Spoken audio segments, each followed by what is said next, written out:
ನೂತನ ಸರ್ಕಾರದ ಅವಕೃಪೆಗೆ ಮಡಿಕೇರಿ ನಗರದ ಡಾಕ್ಟರ್ ಬಿಆರ್ ಅಂಬೇಡ್ಕರ್ ಅಭಿವೃದ್ಧಿ ನಿಗಮ ತುತ್ತಾಗಿದೆ. ಕಳೆದ 6 ತಿಂಗಳಿಂದ ಕರೆಂಟ್ ಇಲ್ಲದೆ ಕತ್ತಲೆ ಕೂಪದಲ್ಲಿ ಇಲಾಖೆ ಮುಳುಗಿದೆ. ವಿದ್ಯುತ್ ಇಲಾಖೆಗೆ 2.40 ಲಕ್ಷ ಹಣ ಪಾವತಿ ಮಾಡದೇ ಇರುವ ಹಿನ್ನೆಲೆ ವಿದ್ಯುತ್ ಕಡಿತ ಮಾಡಲಾಗಿದೆ. ಇಲಾಖೆಯ 6 ಸಿಬ್ಬಂದಿ ಹೊರಗುತ್ತಿಗೆ ಆಧಾರದಲ್ಲಿ ಕರ್ತವ್ಯ ನಿರ್ವಹಿಸ್ತಾ ಇದ್ರು. 6 ತಿಂಗಳಿನಿಂದ ವೇತನ ಇಲ್ಲದೆ ಸಂಕಷ್ಟಕ್ಕೀಡಾಗಿದ್ದಾರೆ. ಇಲಾಖೆ ಬಾಡಿಗೆ ಕಟ್ಟಡದಲ್ಲಿ ಕಾರ್ಯನಿರ್ವಹಣೆ ಮಾಡುತ್ತಿದ್ದು, ಕಳೆದ 6 ತಿಂಗಳಿನಿಂದ ಬಾಡಿಗೆಯೂ ಕಟ್ಟಿಲ್ಲ. ಸರ್ಕಾರದ ವಿರುದ್ಧ ದಲಿತ ಮುಖಂಡರು ಆಕ್ರೋಶ ಹೊರಹಾಕಿದ್ದಾರೆ. ನೂತನ ಸರ್ಕಾರ ಸಾಕಷ್ಟು ಯೋಜನೆಗಳನ್ನು ಬಡವರಿಗೆ ಉಚಿತವಾಗಿ ನೀಡ್ತಾ ಇದೆ. ಆದರೆ ಅದೇ ಇಲಾಖೆಗಳಲ್ಲಿ ಕಾರ್ಯನಿರ್ವಹಿಸುವಂತಹ ಸಾಕಷ್ಟು ಇಲಾಖೆಗೆ ತನ್ನ ಅವಕೃಪೆ ಯಾವ ರೀತಿ ಸರ್ಕಾರದ ಅವಕೃಪೆ ಇದೆ ಅಂತ ಹೇಳಿದ್ರೆ ವಿದ್ಯುತ್ ಬಿಲ್ಲನ್ನು ಕೂಡ ಕಟ್ಟದೇ ಇರ್ತಕ್ಕಂಥ ದುಸ್ಥಿತಿ ತಲುಪಿರ್ತಕ್ಕಂಥದ್ದು. ಪ್ರಸ್ತುತ ಪಬ್ಲಿಕ್ ಟಿವಿ ಇದೀಗ ಮಡಿಕೇರಿ ನಗರದ BR ಅಂಬೇಡ್ಕರ್ ಅಭಿವೃದ್ಧಿ ನಿಗಮ ಏನಿದೆ, ಜಿಲ್ಲಾ ವ್ಯವಸ್ಥಾಪಕರ ಕಾರ್ಯಾಲಯ ಕೂಡ ಇರ್ತಕ್ಕಂಥದ್ದು. ಆದರೆ ಈ ಒಂದು ಕಚೇರಿ ಏನಿದೆ, ಈ ಕಚೇರಿಗೆ ಇದೀಗ ಕಳೆದ 6 ತಿಂಗಳಿಂದ ವಿದ್ಯುತ್ ಇಲ್ಲದೆ ಸಾಕಷ್ಟು ಸಂಕಷ್ಟದ ಪರಿಸ್ಥಿತಿಯಲ್ಲಿ ಇಲ್ಲಿರ್ತಕ್ಕಂಥ ಸಿಬ್ಬಂದಿಗಳು ಕೆಲಸವನ್ನು ಮಾಡುವಂತಹ ದುಸ್ಥಿತಿಗೆ ತಲುಪಿರ್ತಕ್ಕಂಥದ್ದು.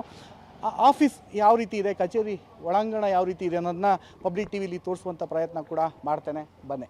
ಇದೀಗ ಒಳಾಂಗಣಕ್ಕೆ ಕೂಡ ನಿಮ್ಮ ಪಬ್ಲಿಕ್ ಟಿವಿ ಹೋಗ್ತಾ ಇರ್ತಕ್ಕಂಥದ್ದು. ನೀವು ಇಲ್ಲಿ ದೃಶ್ಯದಲ್ಲಿ ನೋಡ್ಬೋದು, ಕತ್ತಲೆಯ ಕೂಪವಾಗಿ ಪರಿವರ್ತನೆಗೊಂಡಿರ್ತಕ್ಕಂಥ ಈ ಒಂದು ಕಚೇರಿ.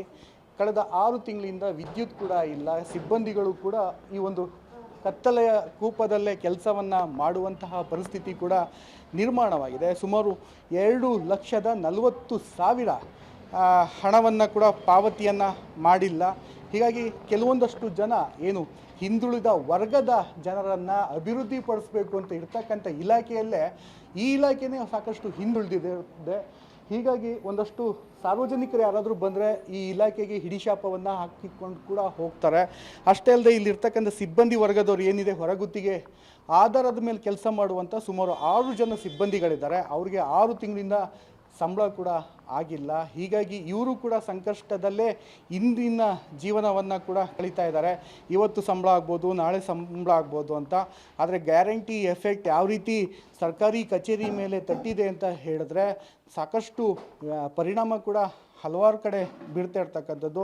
ವಿದ್ಯುತ್ತೇ ಇಲ್ಲದೆ ಕೆಲಸವನ್ನು ಯಾವ ರೀತಿ ನಿರ್ವಹಣೆಯನ್ನು ಮಾಡ್ತಾರೆ, ಏನು ಬಡವರ್ಗದ ಅರ್ಜಿಗಳನ್ನ ಸಲ್ಲಿಕೆ ಮಾಡುವಂಥದ್ದು ಅಥವಾ ಇಂಟರ್ನೆಟ್ಟಲ್ಲಿ ಕೆಲವೊಂದಷ್ಟು ಅರ್ಜಿಗಳನ್ನು ಅಪ್ಲೋಡ್ ಮಾಡುವಂತಹ ಪ್ರಕ್ರಿಯೆ ಕೂಡ ವಿದ್ಯುತ್ ಅಗತ್ಯ ಇರ್ತಕ್ಕಂಥದ್ದು. ಆದರೆ ವಿದ್ಯುತ್ ಬಿಲ್ ಏನು ಪಾವತಿ ಆಗದೇನೆ ಯಾವುದೇ ಸಿಸ್ಟಮ್ಗಳು ಕೂಡ ಇಲ್ಲ ಆನ್ ಆಗದೆ ಸಾಕಷ್ಟು ಸಾರ್ವಜನಿಕರ ಕೆಲಸ ಏನಿದೆ, ಹಿಂದುಳಿದ ವರ್ಗದ ಅವರ ಕೆಲಸ, ಅದು ಬಹಳ ಪ್ರಮುಖವಾಗಿ ಕಳೆದ 6 ತಿಂಗಳಿಂದ ಯಾವುದೇ ಅಪ್ಲೋಡ್ ಆಗದೆ ಸಾಕಷ್ಟು ಜನರಿಗೆ ತೊಂದರೆ ಕೂಡ ಆಗ್ತಾ ಇರ್ತಕ್ಕಂಥದ್ದು ಬಹಳ ಸ್ಪಷ್ಟವಾಗಿ ಗೋಚರಿಸ್ತಾ ಇದೆ.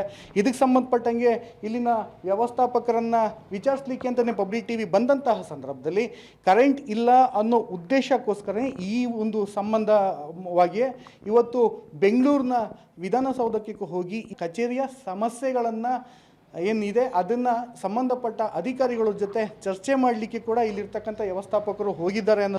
ಒಟ್ಟಾರೆಯಾಗಿ ನಾವು ನೋಡೋದಾದರೆ ಕೊಡಗು ಜಿಲ್ಲೆಯಲ್ಲಿ ಏನು ಕಾಂಗ್ರೆಸ್ ಸರ್ಕಾರ ಬಂದಂತಹ ದಿನಗಳಿಂದ ಆರಂಭ ಆದಂತಹ ಕೆಲವೊಂದಷ್ಟು ಗ್ಯಾರಂಟಿಗಳ ಯೋಜನೆ ಸರ್ಕಾರಿ ಕಚೇರಿಗಳ ಮೇಲೆ ಒಂದು ರೀತಿ ಬೇರೆ ರೀತಿಯೇ ವ್ಯತಿರಿಕ್ತವಾದಂತಹ ಪರಿಣಾಮ ಬೀರ್ತಿದೆ ಅಂತಂದರೆ ತಪ್ಪಾಗಲಿಕ್ಕಿಲ್ಲ ಅಂತಲೇ ಹೇಳ್ಬೋದು. ಕ್ಯಾಮ್ರಾಮನ್ ಶಿವು ಜೊತೆ ಮಲ್ಲಿಕಾರ್ಜುನ್, ಪಬ್ಲಿಕ್ ಟಿವಿ, ಮಡಿಕೇರಿ.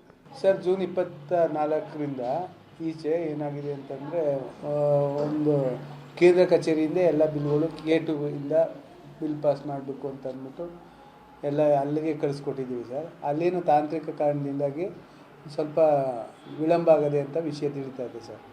ಈಗ ನಾನು ಪರ್ಮನೆಂಟು ಸರ್, ನಾನು ಜಿಲ್ಲಾ ವ್ಯವಸ್ಥಾಪಕರು ಅಂತ ನನ್ನ ಹುದ್ದೆ. ಮತ್ತು ಈಗ ಔಟ್ಸೋರ್ಸಸ್ಸು ಶೀಘ್ರ ಲಿಪಿಗಾರರು ಎಲ್ಲ ಇದೆ ಸರ್. ಬಾಡಿಗೆ ಹಣ ಅಂತ